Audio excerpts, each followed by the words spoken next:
Hi everyone, it's Nick back here where we're born, and I'm joined today by Talia Jackson. Talia is an actress and musician who's quickly making a name for herself in Hollywood. While she's most recognized for her role as Jade on Netflix Family Reunion, we are sitting down with her to learn more about her life, mental health, career, and more. Talia, how are you today? I'm good. Things are good. It's a That's good day. awesome. Yep. Quarantine and everything is treating you well. Yeah, so far it has. I mean, I remember when it started out and we were like, oh, it's going to be 2 weeks. And here we are in August. So I would say for the most part, it's been a, It's unbelievable, isn't it? It's literally like you're saying, it started in March. We're like, okay, well, we'll do what we have to do. We'll do the yeah. guidelines, whatever.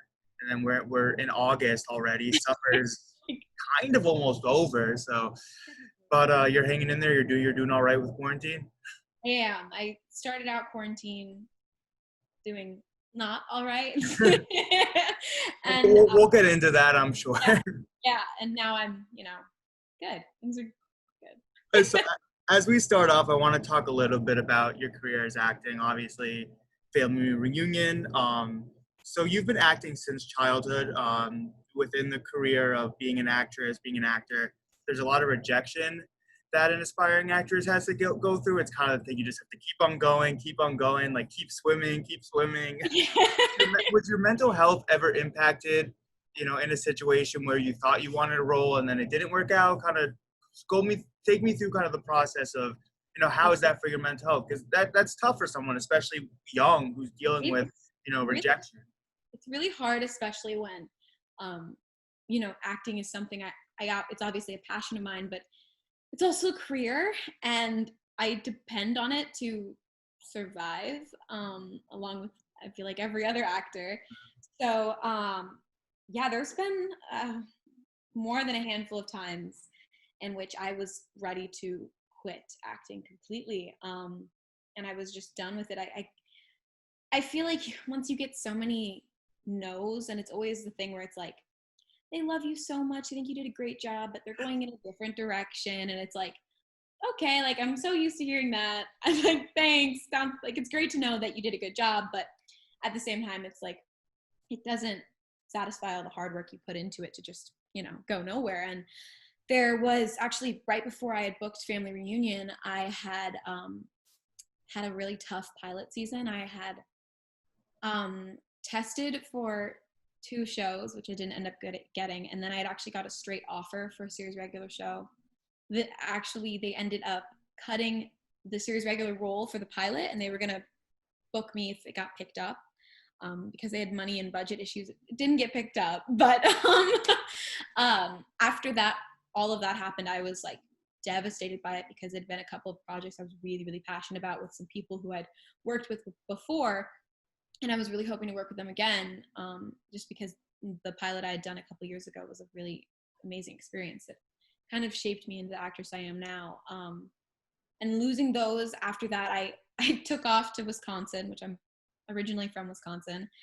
I took off to Wisconsin for the summer and was like, I told my agent, my manager, I was like, do not send me any auditions. I'm not auditioning for anything. Do not give me anything. I want a break. I want to not think about having to work hard for something that just in the end, doesn't happen. And I think it's hard for me because I get attached to projects, and I've spoken to a couple of my other friends in the industry, and it seems that I'm not the only person who does this, where I'll like get kind of close on like a role, or I'll be like testing for something or chemistry read for a movie, and like all of a sudden I can like picture the whole experience of like shooting the movie and like meeting people on set and just like doing press and like the outcome of everything, and then I look too deep into it, and then when I don't get it, it's like there's like more to be devastated about, which is like so weird. But for some reason my brain like gets very attached to projects, and I put like my whole heart into it, and then to not get it, it's like very detrimental to my mental state. At least I know I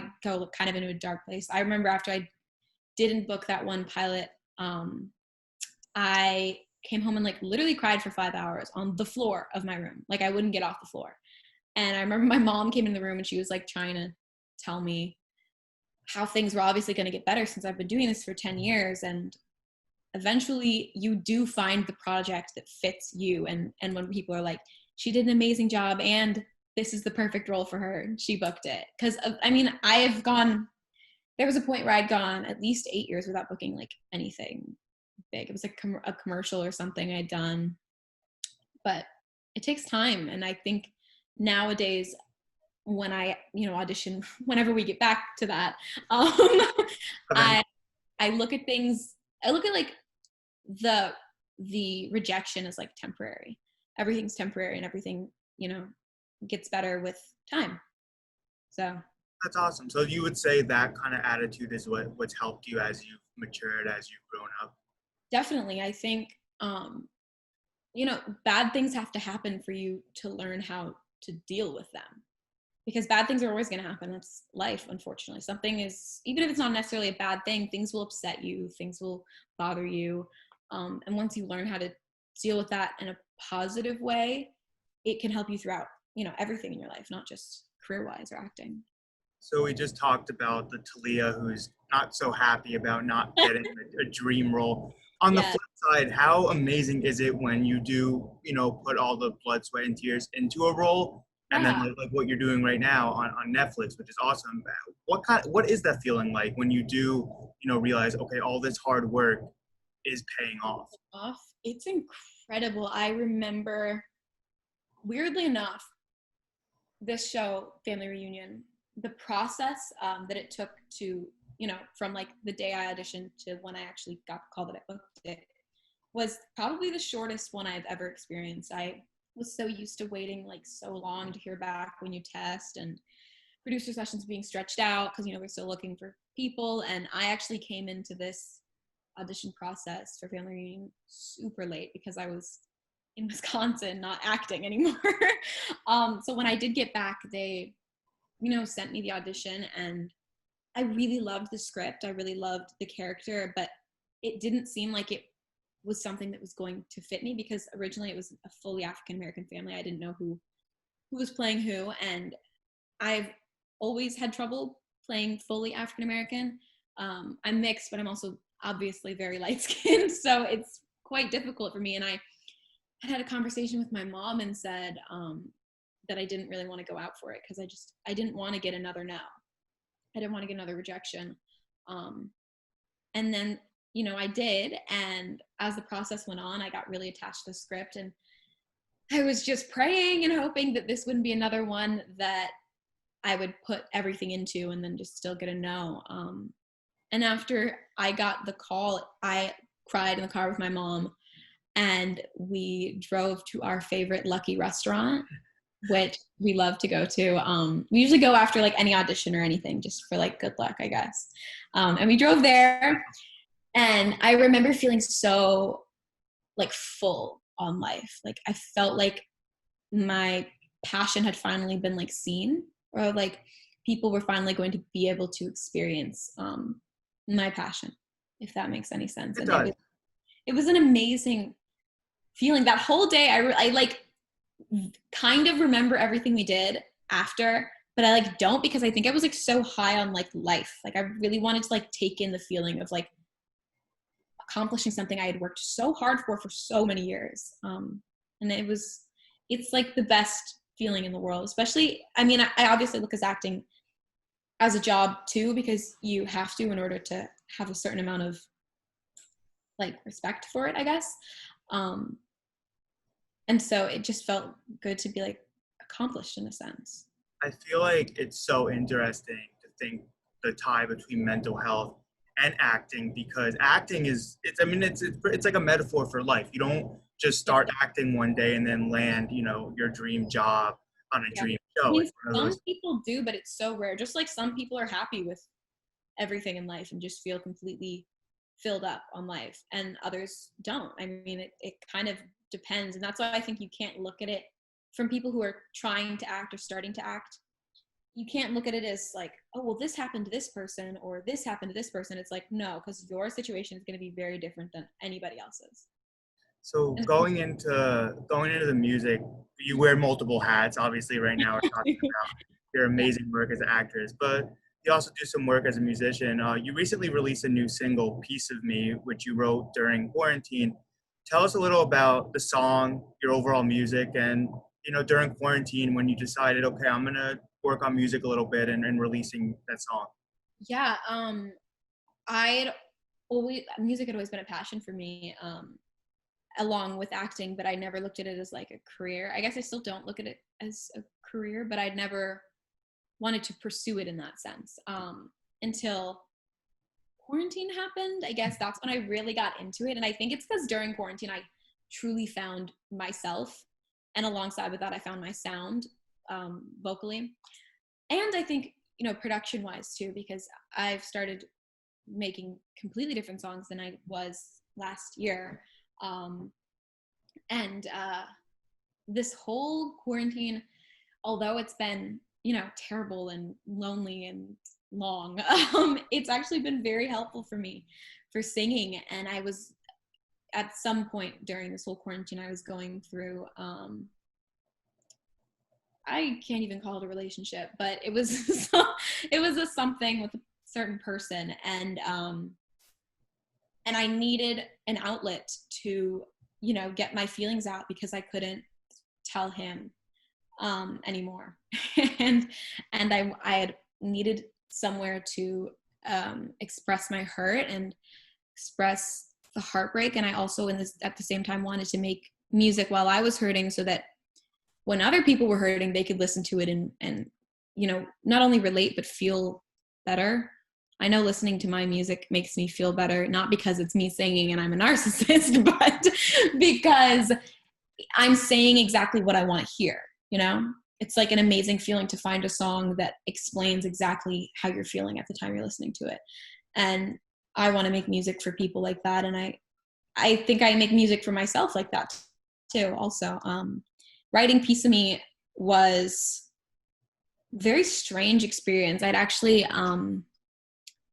found out some stuff about a person I was in a relationship with. And I remember I went to my producer's house, or he has like a studio at his house, because this was like in the middle of quarantine and me and him had been working for a while. So we like quarantined together kind of thing. And I went over to his place and I was crying and a wreck. And I looked so stupid. I was like in a bad place, but we sat down and we wrote the whole thing like within a couple hours, because I think everything was just pouring out of me and it was everything I'd wanted to say. And it's so therapeutic. I like look back at that and I think that was something I had to do in order to get over what I was going through. And I didn't know that back then. And ever since I wrote that song, I've continued to make songs that make me feel better. Even though the songs some of them are kind of not dark, but not super happy. I mean, feel better in the sense that I get things off my chest, and I know that eventually my music will help others, which is really great to think about. So I would say this whole quarantine has honestly been a blessing in disguise for me, for sure, for my music at least. I feel you. And the thing I've noticed about quarantine, and you're talking about it as well, is everyone kind of has their own experience with it. Some people are unfortunately hit harder than others. But with the pandemic bringing filming and TV production to a halt, have you been able to keep in touch with any of your co-stars and, being in similar situations with them and kind of, waiting to see what's happening with everything? How has that helped you? We started doing Zoom calls pretty early in the quarantine. I think right after we had figured out we wouldn't be going back, because we were actually on a hiatus when all this happened, a week hiatus. And we started doing Zoom calls with everybody and just, staying in touch and trying to keep like the chemistry and stuff like that, because we thought it would only be 2 weeks. And now we're in August. So yeah, we've been doing Zoom calls. We haven't in a while because everyone's been, it's like that weird point where like it's the end of quarantine-ish, but also it's kind of the beginning because people aren't listening to wearing masks. And so we're all kind of like doing our own thing right now. We don't know exactly when we're going back. We think it'll be in September. That's what we've heard, because we will get on phone calls with everybody. And all the parents, we all talk all the time. We just don't do our weekly Zoom calls anymore. because we don't really have anything to talk about anymore. It was more like everybody's like, oh, I've been home. And that's like it. It's like nothing else. 5 weeks later, same thing. Oh, I'm still at home. Still been at home. Kind of going off that is how odd is it not being on set, because it's a long period. We're talking about everything kind of started in March, and I mean you're hopeful September, and I mean even like September's close now, but back Yeah. then September seemed like years So, and years ago. So as you kind of reflect, how odd has it been not to be there, not to be on a set? yeah, it's been very odd because I think we stopped so quickly that when we stopped, we were like, oh, we're coming back, because we have week hiatuses between back then I think we were doing every 2 episodes. And so we were on a week hiatus, and then they got the call that we wouldn't be coming back, and we thought it would be 2 weeks. So we were like, oh, like this will be fine and everything will be good and we'll be back to shooting, because we had shot 4 episodes.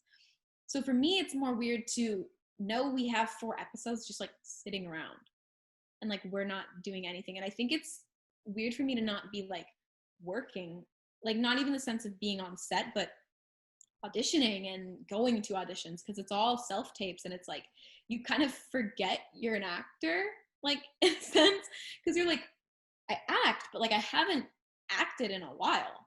So like, am I an actor anymore? Which like obviously you are, but it's weird to not be in that environment anymore, be in just the acting environment. Even living in LA feels so different. I feel like last year or even in March, living in LA felt very like everyone was in the industry, everyone was working, doing stuff all the time. And now it's like nobody's working. We're all kind of just, because specifically LA has a lot of people in the industry. So like nobody can work these days except for like essential workers.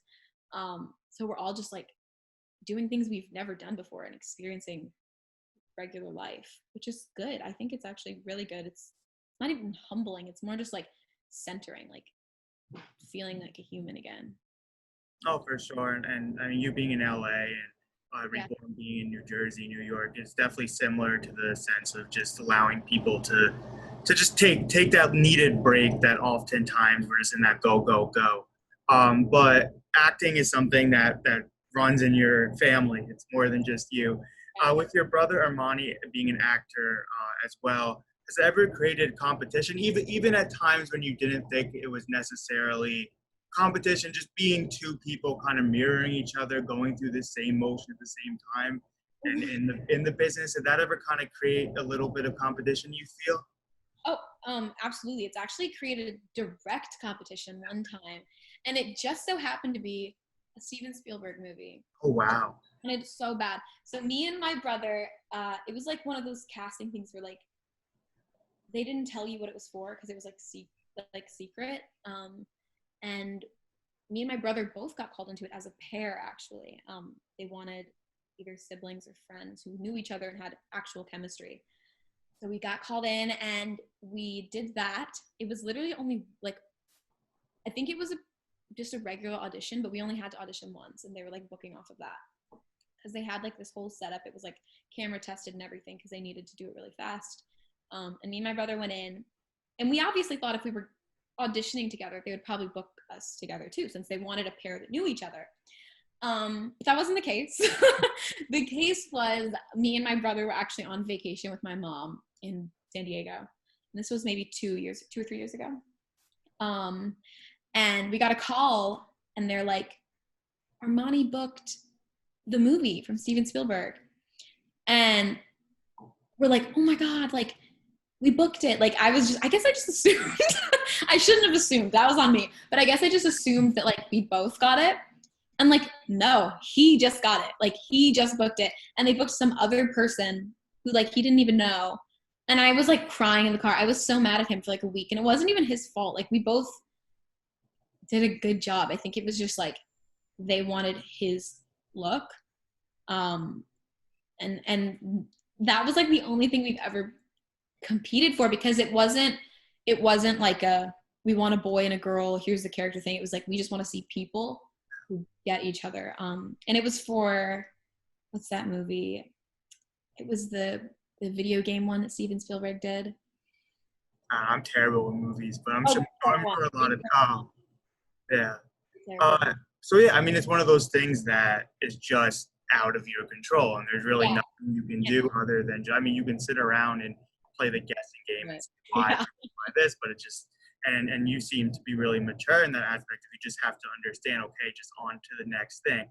But staying in your family, there's this very brave story about you. You can read it online if people want to, or watch videos of you and your mother, how you've battled Lyme disease, and you use that disease to kind of, stay hungry, stay motivated, and stay strong. Were there ever times when the condition impacted you mentally? Yeah, I think it's continued to impact me mentally. Um, Also in the sense that for a couple of years I had to like physically take care of my mom. I was like pretty much her nurse for I think 2 years, and I didn't really live my life. I'm not like I've never complained about it because I love my mom, and I unfortunately know exactly what she was going through because I as well have Lyme disease. But I think during that point I was like 13 when I had to just stop everything and take care of her. My parents were divorced, and my mom doesn't really have any family. So it was kind of just us against the world for a long time. And my brother was so young. So I just took care of her. And I think that took a toll on me mentally just because having to like be the mom to your mom is like very weird and a strange experience. And then also having to watch your family in pain and suffer with something they also have no control over. And also Lyme disease does mentally impact you a lot. It's one of the symptoms, and it causes a lot of nerve damage, which gets to your brain and causes depression and a lot of things. Which it's weird thinking about it because I think when I did get Lyme disease, we're not exactly sure when I contracted it, but I think I was around 13 or 14, and that's kind of when everything started for me. So it's been unclear if Lyme disease is one of the main causes of all of my mental issues, or if it was just there and traumatic things brought it out, because it's been pretty traumatic, especially since my brother actually has Lyme disease too, which we found out last year. It's so weird. It's like very strange that we all have it. I think we all contracted it at different times too. Have you noticed any kind of everyday, knowing that it's an everyday struggle, have you noticed any activities that kind of keep you outside of work, that kind of keeps you, active when maybe you feel a little less active? I've recently started just like going outside a lot more, like even just going to the park and like laying down in the sun, just being out in nature and not having to stress myself out with life. That's been very helpful. My mom has really liked swimming a lot. That's helped her. She used to be a competitive swimmer growing up. Yeah, and she hadn't done it for a while because of the disease, and um, she really likes doing that. That's something that it's also one of the easier exercises that you can do, because with Lyme disease, it's like so hard. Your muscles and your nerves are like torn up and like shot. It kind of feels like you constantly have the flu. Um, and I think just self-care, like I think a lot of people think you have to do so much to like help yourself. And it really like just taking a bath, taking a nap, lighting some candles, stuff like that, stuff to just ease me has been very helpful to me. And trying to find what, helps me mentally, like just figuring myself out, figuring out the things that affect me and the things that don't has been very helpful to keep myself on a positive track, I think. What has quarantine taught you about needing self-care in your everyday routine? It's taught me to need myself in general. Like I had realized I was living my life um, through distractions. Like things would upset me and I would just go hang out with friends or go to a party or go eat somewhere, go shopping at the mall, like travel. I don't know, anything. I was always using distractions to get out of my head because it's like just so much sometimes. And quarantine taught me that I can't rely on that stuff because it might not be there forever. And the one thing that I will literally have forever, at least my forever, my existence, is me. So I had to learn to really fix myself and be my own distraction, or just be my own comfort and helper. And I've really gotten to know myself, which is weird saying it because you'd think you'd know yourself after, I mean, it's only been 18 years, but it's weird to finally like understand me. I like wake up every day and I like know who I am, and I know what I want, and I know what I'm doing. And the quarantine is probably, without the quarantine, I don't think I would have gotten here, not as fast. So it's definitely been very helpful in finding myself and being happy with me. As we wrap up, where can people find you online? Where can people give you a follow? And where can they learn more about you and your projects? People can follow me on Instagram. That's where I try and stay the most active. I post a lot of my stories. I try to post a lot. I really want to be open on there too. I feel like if you follow me on Instagram, people will really get to know me. My Instagram is Talia Jackson Official. And I also have a YouTube channel, which it's just usually for my music. I want to start posting stuff on there, but I don't. And yeah, that's really my only social media. I have a TikTok, and I do post a lot on there. So if people just want to see me, see what I'm up to, see what I'm doing, TikTok. Plug your TikTok. My TikTok is Talia Jackson.